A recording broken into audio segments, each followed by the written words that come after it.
keluarga Indonesia, apa kabar? Senang sekali saya Astia Dika bisa kembali menemani Anda di acara Kumpul Keluarga. Keluarga Indonesia hari ini kita akan berbincang tentang anak laki-laki yang punya kedekatan cukup dengan ibunya. Sebenarnya sejauh mana sih ini bermanfaat untuk karakternya? Atau justru memang ada dampaknya juga nih saat anak laki-laki kita terlalu dekat dengan ibu. Nah, ini yang akan kita bahas bersama psikolog kita, ada Anti Jovita. Langsung kita sapa yuk. Halo Anti, apa kabar? Halo Dika, saya dalam keadaan baik sekali. Dika gimana kabarnya? Aku juga baik, Anti. Anti, ini seru nih, hari ini kita akan ngobrol tentang anak laki-laki yang dekat sama ibu. Iya. Nah, kalau Anti sendiri, Anti kan juga punya putra nih di rumah. Iya. Sejauh mana sih kedekatannya dengan putranya? Dekat sekali ya, malah seru gitu ya main sama anak-anak cowok Laki-laki gitu, ya? laki-laki. Terus kemudian juga lebih, jadi ada perbedaan nih Dika pada saat misalnya contohnya aja kita ngobrol nih ya, antara saya ngobrol sama anak perempuan dan saya ngobrol sama anak laki-laki. Perbedaannya mungkin karena anak saya juga udah berada dalam usia remaja ya, jadi pada saat laki-laki itu mereka kebanyakan membahas topik itu yang berkaitan dengan hal-hal yang sifatnya tantangan. Misalnya contohnya adalah hal-hal yang menjadi trending di teman-temannya, kemudian menjadi konflik, perkelahian, dan kemudian hal-hal yang memang wow terjadi di lingkungannya. Berkaitan juga dengan aturan tentang bagaimana menyelesaikan masalah, karena otak-otak laki-laki ini kan cenderung arahnya ke solusi gitu. Iya, nah kalau anak perempuan dia itu nggak terlalu ini di solusi, nggak terlalu utama Lebih lagi pada solusi. proses mungkin Lebih ke gitu ya. proses. Jadi even dia cerita, dia cuma mau pengen cerita aja, dia nggak butuh solusi. Sedangkan kalau anak laki-laki dia mau, jadi aku harus gimana gitu. Tapi kalau perempuan kita kasih solusi, justru dia bilang enggak, aku lagi nggak cari solusi, aku cuma mau didengar aja gitu. Jadi emang ceritanya lebih panjang biasanya dan lebih lengkap dan jelas dari awal, dari sebelum-sebelumnya bahkan. Kalau anak laki-laki kan singkat-singkat ya, betul. tapi langsung to the point. Oke, jadi itu perbedaannya. Kalau dari cerita Anti Jo tadi sendiri, ini pengalaman pribadi ya. Jadi Iya, memang perlu ada cara khusus atau ada kemampuan khusus untuk seorang ibu bisa mendidik anak laki-lakinya. Karena kan perbedaan juga nih antara kita sebagai perempuan dan laki-laki punya perbedaan sifat. Sejauh mana seorang ibu harus mempersiapkan diri saat dia memiliki anak laki-laki? Iya betul, jadi sebetulnya penting ya, karena bagaimana cara kita berbicara sama anak kita, bagaimana kita membahasnya, dan kalau kita lebih tahu, itu maka akan dipandang sama mereka tuh lebih seru. Jadi ada apapun mereka akan selalu cari kita ibunya untuk bercerita, karena dia merasa cerita sama mama seru.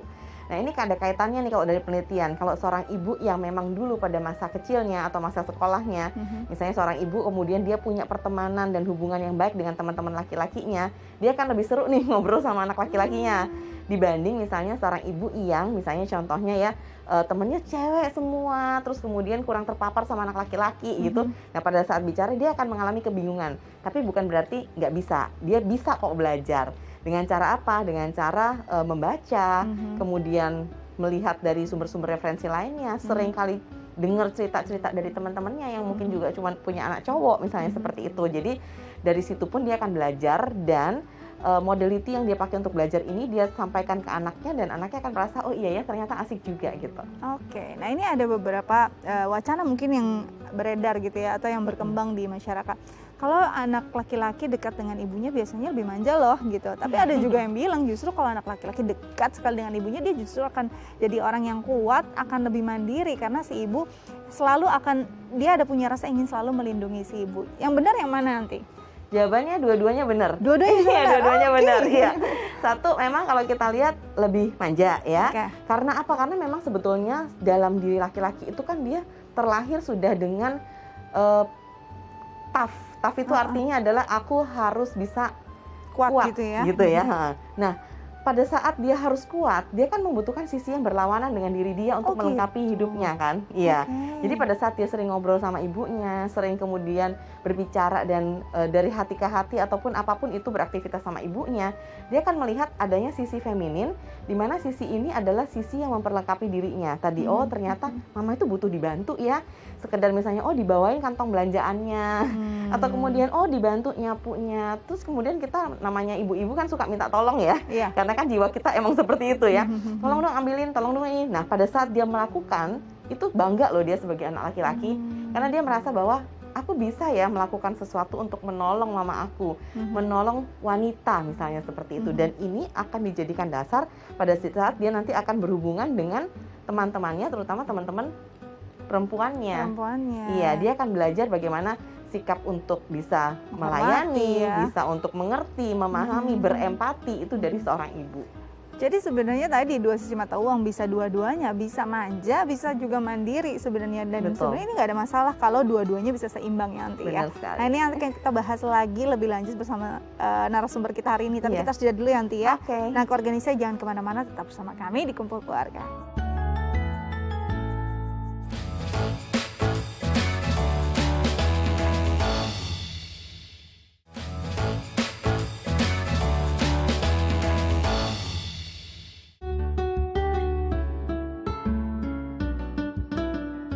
Ya, keluarga Indonesia kembali lagi di Kumpul Keluarga, masih membahas tentang anak laki-laki yang dekat dengan ibunya. Kita akan membahas lebih jauh lagi dengan narasumber kita, ada Ibu Angela dan juga Raka. Langsung kita sapa ya nanti ya. Ya. Halo Ibu Angela dan Raka, apa kabar? Halo Ibu Angela dan Raka. Kabar baik. Serunya baik. Sehat semuanya ya. Sehat. Sehat. Aku mau tanya dulu, Raka usianya berapa sih sekarang, Raka? Kakak usianya berapa? Berapa? 6 tahun. 6 tahun. 6 tahun. 6 tahun ya. Suka main sama mama ya, Raka ya. Oke, Ibu Angela, sedekat apa sih ya Ibu dengan Raka? Halo. Iya, sedekat apa sih Ibu sama Raka? Oh, kebetulan kita dekatnya deket banget kan ya? Iya dekat banget. Oh, dekat Iya, deket banget. banget. Seru-seruan ya. Seru-seruan banget. Seru-seruan. Raka, boleh tanya, biasanya main apa aja nih kalau sama Mama, manggilnya ya di rumah ya? Manggilnya Biung. Biung. Oke, biasanya sama Biung tuh Iya. main apa aja sih di rumah? Raka sukanya main apa sama Biung? Main bikin kertas, mainan kertas gedung-gedung gitu loh, dipelin-pelin terus potong-potong. Oke. Terus main apa lagi? Main gak banyak lah dia nemenin aku. Seru Ya, banget. ya pokoknya nonton film, nonton Revolusi Rusia, Revolusi Wow. Prancis, pokoknya gitu deh pokoknya. Seru banget Aku Wow. suka nih ya. sejarah. Kamu suka sejarah ya? Suka tahun Tribon. Oh, kenapa kamu suka sejarah? Karena sejarah itu baik. Oke, sejarah itu itu penting. baik. Ini seru banget loh, Ibu Angela. Ini kalau Raka suka sejarah, apakah memang Ibu Angela juga suka? Akhirnya Raka ikut juga nih. Iya, kebetulan aku suka sejarah. Terus kalau kita nonton tuh banyak yang berkaitan dengan sejarah kan, gitu. Dan mereka kebetulan suka gedung-gedung gitu. Jadi Oke. kita cari tahu gitu. Jadi sama-sama belajar sebenarnya. Ah, sama-sama belajar. Seru banget ya. Nanti kalau kita lihat Iya, tadi, betul. ini usia Raka, terus dia suka sejarah, dia dekat dengan ibunya. Sejauh mana sebenarnya anak laki-lakinya begitu adore sama ibu, jadi bisa apa yang ibunya suka dia akan ikuti juga. Ya benar sekali. Jadi semakin seorang anak laki-laki dekat sama ibu, dia juga akan menirukan atau kemudian mengikuti apa yang ibunya sukai Oke. gitu. Makanya dalam kesehariannya itu juga kelihatan nih. Misalnya contohnya tadi Raka seneng sejarah, mamanya seneng sejarah ternyata sayang juga. sekali lagi Iya dengan sayang sekali tuh namanya. bisa seru-seruan kan? Iya, Iya, jadi memang sangat berpengaruh Iya, sih Raka. betul. Apa yang disukai oleh ibunya dan kalau dia dekat sama ibunya ya itu otomatis juga akan menjadi kesukaan dia. Oke, yang jadi pertanyaan nih Ibu Angela, ya kita kan perempuan, Raka laki-laki, ini pasti banyak hal yang jadi tantangan dan juga pelajaran baru karena kita mungkin semasa kecil pertumbuhan kita sebagai anak perempuan berbeda dengan anak laki-laki. Apa yang atau mungkin tips apa yang Ibu terapkan pada Raka agar dia walaupun suka dengan apa yang ibunya suka, dia tetap bisa konsen bahwa dia anak laki-laki loh, ibu itu perempuan, bisa tidak bingung terhadap gendernya. Oh ya betul. Jadi sebenarnya dalam pola asuh itu kan kita perlu kerjasama ya gitu antara ayah dan ibu gitu. Jadi kita tidak membatasi apapun itu kayak permainan gitu, nggak ada tuh permainan gender, laki-laki tidak boleh Bebas main ya, boneka, itu betul. nggak ada gitu. Iya betul. Jadi kayak ayahnya juga kalau di rumah mencontohkan bahwa pekerjaan mencuci, beberes itu tuh bukan pekerjaan perempuan gitu, tapi itu tanggung jawab yang harus kita kita laksanakan bersama gitu. Jadi nggak ada istilahnya membeda-bedakan perempuan dan laki-laki gitu. Dan kebetulan aku profesinya sebagai kamera woman gitu di film. Iya, jadi kan memang pekerjaan yang mayoritas laki-laki ya. Iya. Gitu. Jadi di situ pun aku menegaskan sama Raka bahwa nggak ada gitu. Zaman sekarang itu tuh sudah tidak ada pekerjaan yang ini perempuan, ini laki-laki gitu. Kalau chef juga banyak yang chef cowok gitu kan, laki-laki. Jadi sama sekali kita tidak membedakan gitu. Jadi sebenarnya apapun yang mau dia lakukan boleh gitu, silakan. Dan pola asuhnya iya, dan pola asuhnya kita bekerja sama gitu agar tidak ada perbedaan itu begitu. Jadi kalau bagaimana tumbuh kembang laki-laki ya pastinya bertanya dengan suami, terus belajar juga gitu, kita gali gitu, bagaimana sih perkembangan stagingnya gitu. Jadi menurut aku sih sangat baik ya gitu kalau anak laki-laki itu dekat dengan ibunya. Oke. Begitu, Onti. Oke, jadi memang ini baik sekali bahwa kita juga pernah bahas bahwa nggak perlu dibeda-bedakan ya mainannya.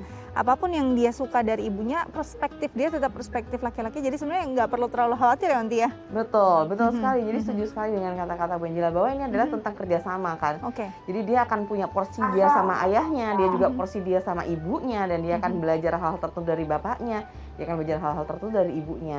Jadi dia belajar bagaimana empati, cinta kasih sayang, mengayomi dari ibunya, dan dia bisa lihat bahwa bagaimana cara problem solving, kemudian permainan yang penuh tantangan, fisik itu dari ayahnya misalnya seperti itu. Oke, Ibu Angela, apa yang selama ini masih jadi sebenarnya sudah sangat dekat, sudah sangat baik gitu hubungannya, bahkan erat, dan ini sudah benar-benar bisa seru gitu ya bareng-bareng. Yang masih jadi hambatan sendiri untuk mendidik anak laki-laki itu apa sih untuk Ibu Angela? Sebenarnya aku agak khawatir pada staging di 5-12 itu kan sebenarnya menuju ke masa pubertas. Nah itu sih yang nantinya akan jadi pertanyaanku karena belum ngalamin kan gitu. Jadi perlu banyak masukan dan belajar lagi ketika menuju ke pubertas itu gitu. Oke, itu jadi sih sebenarnya yang dirasa dikhawatirkan ya. Dikhawatirkan ini jadi kayak kekhawatiran banyak ibu juga ya, bagaimana menghadapi pubertas anak laki-lakinya, karena kita tidak tahu dan juga belum pernah tidak pernah mengalami pastinya gitu ya. Jadi sebenarnya penting sekali ya Onti untuk bisa bekerja sama dengan ayahnya, atau memang sebaiknya ayahnya yang mendampingi dengan baik di masa-masa itu. Iya betul. Jadi memang kalau untuk kita belajar sex education, memang kan untuk ayah dan ibu saling melengkapi ya. Dua-duanya. Kalau dari usia dini kan kita pernah juga bahas tentang sex edukasi di kumpul keluarga, bahwa ada step-stepnya di mana dia tahu dia itu perempuan atau laki-laki, kemudian dia bisa menjaga kebersihan anggota tubuh, kemudian dia tahu daerah privacy dan sebagainya. Itu sebenarnya bisa dilakukan oleh ayah dan ibu. Tapi pada saat sudah sampai pubertas, benar kata Bu Angel, bahwa anak laki-laki akan bertanya hal-hal yang memang, dan dia perlu tahu tentang hal-hal yang memang privacy cuman untuk pria kan, misalnya seperti itu. Nah ini alangkah lebih baik kalau yang mengajarkan adalah yang sama jenis kelaminnya. Jadi dalam kata lain, kalau untuk anak laki-laki ya dia dari ayahnya, kalau anak perempuan ya dari ibunya. Misalnya contohnya, dia tahu apa itu menstruasi, bagaimana rasanya pada saat menstruasi, emosinya bergejolak seperti apa, menjaga kebersihan saat menstruasi. Kan papanya nggak tahu karena nggak pernah mens. Nah demikian juga pada saat si anak laki-laki ini akan mimpi basah dan sebagainya, kan ibunya nggak tahu, yang tahu kan ayahnya. Oleh karena itu sebaiknya memang diberikan oleh jenis kelamin yang sama. Kecuali misalnya ada keluarga-keluarga Indonesia di rumah yang tidak memungkinkan, misalnya karena misalnya tidak ada kehadiran ayah, tidak ada kehadiran ibu misalnya seperti itu. Nah kita bisa menggunakan figur jenis kelamin lain yang terdekat, misalnya contohnya omnya, atau kemudian tadi pamannya, kakeknya dan sebagainya, atau bahkan sekalian misalnya ke tenaga profesional untuk menjelaskan, atau juga membaca dari referensi-referensi yang ada. Oke, baik.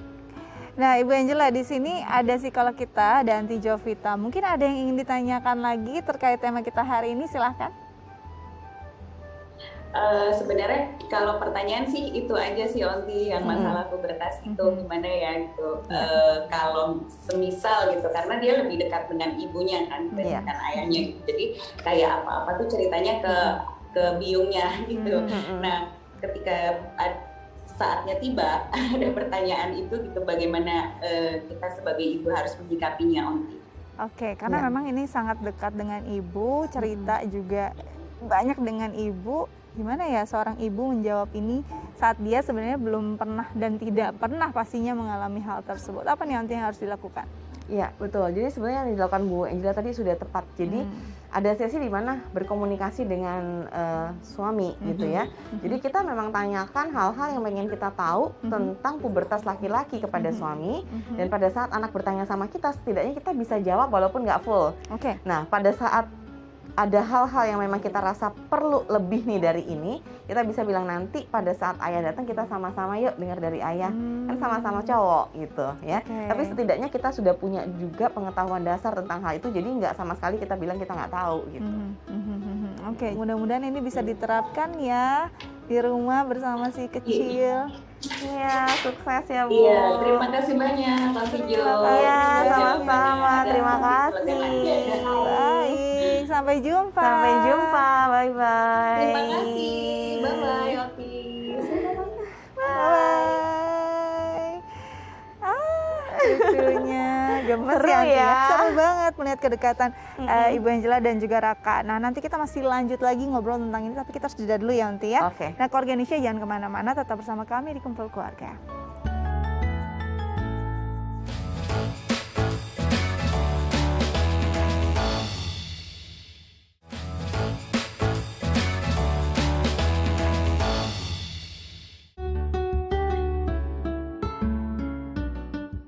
Ya, keluarga Indonesia kembali lagi di Kumpul Keluarga, masih membahas tentang ketika anak laki-laki dekat dengan ibunya. Tadi sempat sebenarnya sudah disinggung sedikit ya, Anti ya, Betul. tentang masalah pubertas, perbedaan. Mungkin kalau dari cara pemikiran gender tidak begitu masalah, tapi secara physically ini pasti berbeda. Kan kadang juga sering ada mungkin mandi bersama dengan ibu. Nah, untuk anak laki-laki batas usia yang memungkinkan untuk masih bisa bersama-sama atau memang tidak diperbolehkan sama sekali, Santi? Ya, jadi sebetulnya pun kalau untuk mandi bersama ibu, kalau memang usia-usia dini masih boleh. Tapi Di usia berapa sebaiknya sampai usia berapa itu, Santi? kurang lebih sampai usia 3 tahun 3 itu tahun. oke. Ya, tapi setelah itu setidaknya misalnya fungsinya adalah misalnya contohnya memandikan, ya si ibu menggunakan baju Pakaian lengkap. lengkap ya? Iya, Oke. betul. Dan kemudian tekankan bahwa misalnya contohnya tadi kan sudah mulai belajar area-area yang tidak boleh dilihat sama orang lain. Misalnya pada saat buang air kecil, buang air besar, itu pintu ditutup supaya orang lain nggak lihat, biar kita nggak malu. Nah, untuk anak usia dini seperti itu pengetahuannya. Jadi singkat, padat, tapi jelas. Nggak usah terlalu bertele-tele, karena anak usia dini kan pemahamannya juga terbatas ya kosakatanya. Betul. Seperti itu. Nah, ini kan terus berjalan, anak laki-laki kita dekat dengan ibunya, mungkin di usia SD gitu ya, masih bisa cerita. SMA atau SMP ini mulai kadang-kadang sebenarnya lebih banyak dengan teman-teman. Tapi apakah normal jika anak laki-laki kita memang tetap lebih nyaman berbincang dengan ibunya? Pada saat remaja Iya. gitu ya, sangat normal karena Sangat kan normal. namanya juga ibunya. Ini adalah figur yang paling dekat oleh dia gitu ya. Dan terkadang kalau bisa lihat misalnya contohnya sang ayah, bisa saja ayah misalnya menghabiskan waktu di rumah lebih sedikit daripada Iya, sang ibu. betul. Jadi mayoritas waktunya lebih banyak dia dengan ibunya.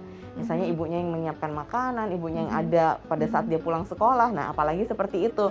Maka pada saat dia sering untuk bercerita sama ibunya, ya dia akan terus mencari dan bercerita dengan ibunya karena merasa pihak yang paling nyaman ibunya. Oke. Nah, tapi kan terkadang orang khawatir ya nanti kalau terlalu dekat sama ibu, nggak dekat sama ayah, dia feminin misalnya gitu kan. Kadang-kadang. Iya, nah jangan khawatir karena sebenarnya dalam diri setiap manusia itu pasti ada maskulinitas dan pasti ada feminitas. Walaupun kita wanita pun kita punya kok yang namanya maskulinitas dalam diri kita. Walaupun yang namanya pria pun dia juga punya yang namanya feminitas dalam diri dia. Nah, yang dikatakan feminin maskulin ini kan adalah sebetulnya kita sendiri yang mengotak-otakkan kan sesuai dengan misalnya pekerjaan kalau yang namanya maskulin berarti yang misalnya contohnya banyak tantangan, banyak fisik, kalau yang feminin lebih ke arah kelemah lembutan, pekerjaan-pekerjaan halus dan sebagainya. Tapi sejauh makin ke sini tadi kan juga Bu Angel sudah mengatakan bahwa itu perbedaannya jadi tersamar karena semua pun bisa melakukan hal tersebut. Dan yang kita katakan feminin dalam diri anak laki-laki itu sebetulnya diperlukan dalam hal apa? Dia bisa memahami lawan bicaranya, dia bisa tahu bagaimana dia harus bersikap sama orang lain. Misalnya dengan orang yang lebih tua dia harus lebih sopan ngomongnya. Kalau dengan misalnya contohnya teman tapi kemudian lawan jenis dia harus menghormati batas-batasnya misalnya. Terus kemudian pada saat dia bergaul dengan orang-orang di luar dirinya, juga sikap-sikap apa yang harus dia lakukan. Ini semua kan dia belajar terutama dari ibu. Kalau dari ayah pun dia akan belajar, tapi dia akan belajar lebih ke arah contohnya seperti ini. Jadi kalau anak laki-laki dia akan look up atau melihat ayahnya itu dalam hal bagaimana ayahnya bersikap, misalnya cara jalannya, cara ngomongnya, kemudian cara berpakaian, bersepatu dan sebagainya dalam hal penampilan. Tapi dalam diri si ibu dia belajar untuk memahami orang yang ada di luar dirinya. Itu. Jadi kuncinya itu, kalau ayah dia akan belajar apa yang harus dia lakukan berkaitan sama citra dirinya dia. Tapi kalau perempuan atau ibu dia akan belajar bagaimana dia harus bersikap ke orang lain. Nah ini makanya fungsinya akan saling melengkapi. Nah nanti kan kita sering mendengar bahwa anak perempuan itu cinta pertamanya ayahnya, anak laki-laki juga cinta pertamanya ibunya nih nanti. Saking melihat sosok ibu adalah perempuan yang paling sempurna di hidup dia, saat dia mulai mencari pasangan hidupnya nanti seringkali mungkin ada sebagian yang membandingkannya juga dengan sosok si ibu. Apa yang harus dilakukan ibu untuk menanamkan bahwa pilihan dia adalah pilihan yang apapun bentuknya tidak harus sama dengan ibunya? Iya, betul. Jadi sebetulnya dalam perjalanan hidup seorang laki-laki benar sekali dia akan cenderung menginternalisasi hal-hal yang memang sesuai dengan ibunya, dan ini tanpa dia sadari dia akan bawa untuk bagaimana dia cara memilih pasangannya. Misalnya dia melihat ibunya sosok yang sangat lemah lembut, sabar, penyayang gitu ya, dan bahkan misalnya contohnya rambutnya panjang atau kemudian ada hal-hal tertentu yang dia suka dari ibunya. Nah, tanpa disadari dia akan memilih tipe-tipe wanita untuk menjadi pacarnya yang kurang lebih seperti itu. Mirip ya? Ya, mirip seperti itu. Nah, di sini pentingnya pada saat dia sudah mulai masuk ke dalam middle childhood atau anak-anak pertengahan, dia kan mulai belajar dari orang-orang yang ada di sekitarnya juga, nggak hanya di keluarga. Kalau anak usia dini kan memang hanya di keluarga ya, dia belajar dari ayahnya, ibunya, sama orang-orang yang ada di rumah. Tapi begitu dia sudah masuk SD, dia kan melihat jumlah teman yang lebih banyak. Dia melihat juga dari gurunya yang setiap mata pelajaran beda-beda gurunya. Dia juga punya misalnya contohnya tempat kursus, tempat les, ataupun tempat tetangga, ataupun tempat-tempat komunitas yang dia ikuti. Jadi inilah yang membentuk si anak itu bahwa dia tahu bahwa oh di luar ibunya ternyata orang-orang itu punya beragam sikap, beragam kepribadian, beragam juga cara bicara dan sebagainya. Nah ini nanti dia blend sehingga pada saat nanti dia memilih pasangan pun benar-benar dia bisa memahami bahwa memang ada kepribadian-kepribadian dari orang yang unik, yang itu juga nggak mungkin dia akan harus samakan sama ibunya seumur hidupnya gitu. Jadi memang perlu dua belah pihak ya Antia. Anak juga perlu memahami perspektif ini, ibu juga perlu menanamkan pada anak bahwa banyak juga sosok-sosok lain yang bentuknya berbeda-beda tapi tetap baik, dan yang paling penting adalah bagaimana anak bisa memilih pendamping hidupnya yang paling baik karena nanti jadi ibu dari anak-anaknya ya Anti. Betul sekali. Oke, Anti makasih banyak. Terima kasih di Kumpul Keluarga. Sehat terus ya. Biar bisa terus berbagi inspirasi untuk keluarga Indonesia di rumah. Betul. Nah, keluarga Indonesia bagaimana? Semoga perbincangan hari ini bisa menjadi suatu hal yang berguna untuk keluarga Indonesia di rumah ya. Saya Astia Dika pamit undur diri. Jangan lupa untuk selalu menerapkan protokol kesehatan 5M. Sampai jumpa.